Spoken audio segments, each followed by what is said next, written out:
Anggota Komisi 4 DPR RI dari fraksi PDI Perjuangan, Imade Urip, kembali melanjutkan agenda bimbingan teknis BIMTEK yang mengangkat sosialisasi perlindungan pertanian pangan berkelanjutan atau LP2B dan pemanfaatan media alternatif produksi pembenah tanah di Green Kubu Tegalalang Gianyar.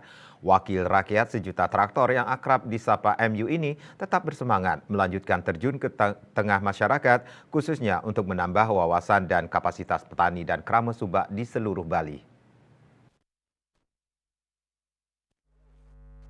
Made Urip yang masih menjabat Ketua DPP PDI Perjuangan membidangi pertanian, lingkungan hidup dan kehutanan itu sebelumnya menggenjot kegiatan BIMTEK untuk mengangkat kapasitas petani dan krama subak di Bumi Mekepung Jembrane. Pelaksanaan BIMTEK ini kembali bekerja sama dengan Direktorat Jenderal Prasarana dan Sarana Pertanian, Ditjen PSP Kementerian Pertanian. Kehadiran MU mendapat respon yang luar biasa dari para kelompok petani dan krama subak seperti yang dikatakan salah satu peserta BIMTEK, Iwayan Sabar. Mantan Pekaseh Subak Susut itu mengucapkan terima kasih kepada Made Urip yang sangat konsisten mendukung sektor pertanian. Bahkan juga telah memfasilitasi kegiatan BIMTEK untuk mengangkat ilmu dan pengetahuan para pahlawan pejuang pangan itu. Kami petani berharap banyak supaya Pak Made Urip selaku anggota DPR RI lebih banyak lagi menyuarakan tentang perlindungan lahan pangan berkelanjutan, termasuk bagaimana cara mengolah lahan yang lebih baik. Selaku tuan rumah, PLT Kabid PSP Dinas Pertanian Gianyar, mewakili Kadis Pertanian Gianyar, Igusti Nyoman Rake mengaku sangat mengapresiasi pelaksanaan BIMTEK untuk mendukung pengembangan potensi pertanian, khusus lahan sawah. Sementara itu, Kabid Sumber Daya mewakili Kadis Pertanian dan Ketahanan Pangan Bali, Sang Ayu Ketut Sri Wahyuni juga berharap agar BIMTEK yang difasilitasi langsung oleh Made Urip ini bisa dimanfaatkan dan diaplikasikan dengan baik di lapangan.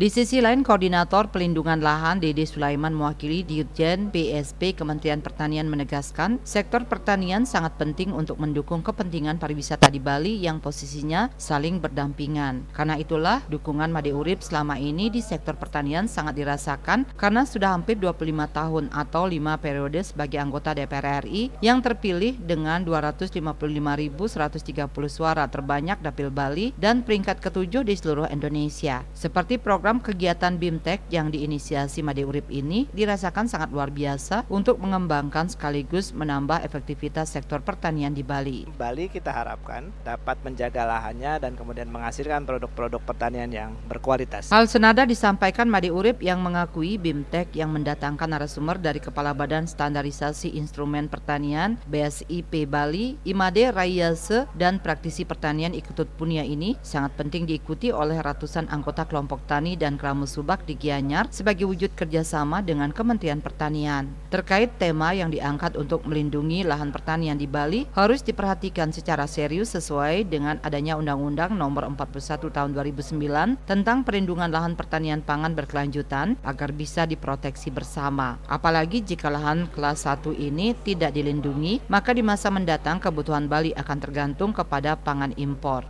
Kalau kita tidak lindungi, kita proteksi lahan-lahan produktif kita ini, suatu saat nanti kita akan selalu tergantung kepada pangan impor atau pangan dari luar, baik dari Jawa maupun juga dari Lombok, demikian juga yang lainnya. Mantan anggota Badan Kerjasama Antarparlemen BKSAP DPR RI ini menyadari ke depan masyarakat di Bali akan hidup berhimpitan akibat hilangnya lahan, apalagi para pendatang terus berbondong-bondong ke Bali setiap tahunnya. Karena itu betapa pentingnya konversi atau alih fungsi lahan ini harus dibendung akibat para pendatang ini. Di samping itu sekitar 700 hektar lahan pertanian di Bali setiap tahunnya terus menghilang. Padahal untuk membuka lahan pertanian baru sudah tidak mungkin lagi di Bali. Apalagi sebagian besar sebagai petani gurem yang hanya memiliki lahan di bawah 0,25 hektar. Salam Pancasila. Indrawan, Bali TV.